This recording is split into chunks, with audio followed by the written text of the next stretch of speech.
ما هي المعصية التي بسببها رفع العلم بتحديد ليلة القدر؟ بسبب معصية واحدة عصى بها فردان من أمة محمد الله فرفعت ليلة القدر عن الأمة كلها. ما هي المعصية التي بسببها رفع العلم بتحديد ليلة القدر؟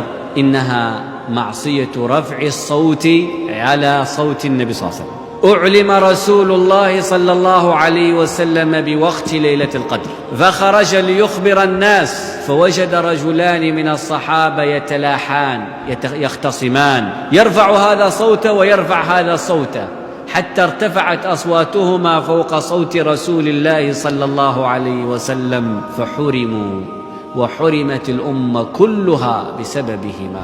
الله يقول: يا أيها الذين آمنوا لا ترفعوا أصواتكم فوق صوت النبي ولا تجهروا له بالقول كجهر بعضكم لبعض أن تحبط أعمالكم وأنتم لا تشعرون. فرفع رجلان، فكان العقاب ليس حبط العمل الأمة لكن ضياع تحديد ليلة القدر.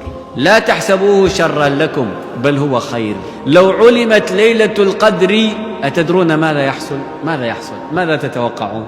ترك الناس العمل بالإسلام وانتظروا ليلة القدر، مثل ما حصل لليهود. اليهود فرض الله عليهم صيام رمضان 30 يوم، فقالوا يوم جاهم رمضان في زمن الصيف الحر، قالوا والله ما نستطيع نصوم في الحر، لكن ايش رأيكم نأخروه حتى يأتي الشتاء؟ فجاء الشتاء في غير رمضان، قالوا إذا نصوم 30 يوم ونضيف عليه 10 أيام كفارة، فأصبح صومهم 40 يوما.